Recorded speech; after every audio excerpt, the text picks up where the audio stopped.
എല്ലാവരും ചായ കുടിച്ചു കഴിഞ്ഞില്ലേ? വന്നേ നമുക്ക് നോക്കാം. ഉണ്ടായ സംഭവമാണ്. എനിക്കിതൊരു കസ്റ്റമർ വന്നിട്ടാ. എന്നിട്ട് നല്ല ഗ്ലാമർ. അയാൾ ഈ സ്പായിൽ വരത്തില്ല. എന്താന്ന് വെച്ചാൽ തുറന്നു പറ, വെറുതെ സസ്പെൻസ് ഇടാതെ. ഞാൻ റൂം എടുത്താ നീ വരുമോന്ന് ചോദിച്ചു എന്നോട്. ഞാൻ വിചാരിച്ചോലല്ല. ഞാൻ പറഞ്ഞു ചേട്ടാ ആദ്യം റൂം എടുക്ക്, ഓക്കെ, എന്നിട്ട് ഞാൻ വരാന്ന് പറഞ്ഞു. എന്നിട്ട് അടുത്ത കോള് വന്നു, വിജി ഞാൻ റൂം എടുത്തുന്നു.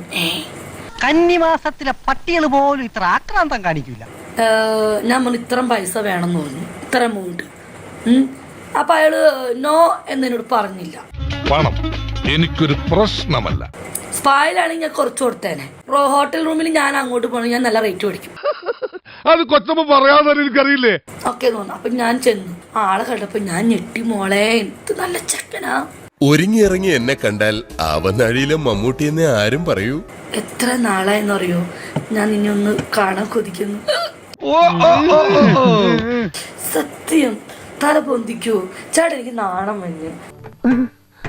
ചെറുപ്രായമല്ലേ, അതൊക്കെ കാണും. അപ്പോഴെന്നെ വീണ്ടും കെട്ടിപ്പിടിച്ചു. അപ്പൊ എന്നോട് ഞാൻ നിന്നിട്ടുള്ള പരിപാടി എന്റെ കൺട്രോള് പോയി നിൽക്കുക.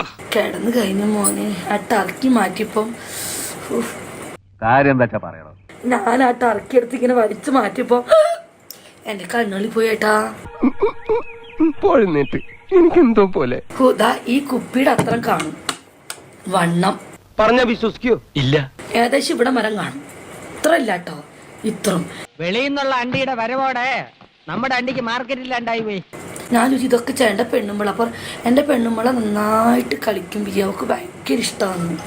അവന്റെ ഒക്കെ ഒരു യോഗം തെണ്ടി. പോളി പെർഫോമൻസ്. പക്ഷെ 2 മിനിറ്റ് കൊണ്ടിട്ടും അതത്രേ ഉള്ളൂ.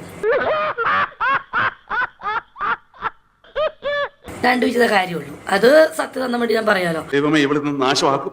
1 മണിക്കൂറത്തേക്ക് പോയത് ആകെ 5 മിനിറ്റ് എടുത്തോളൂ. ഉള്ളത് പറയാലോ. എന്റെ കയ്യിൽ എങ്ങനെ ആയിരിക്കണം. മിനിമം ഒരു 500 ഡൈവോഴ്സ് കഴിഞ്ഞ് പിറ്റേ ദിവസം പെറ്റണിട്ടാണ്.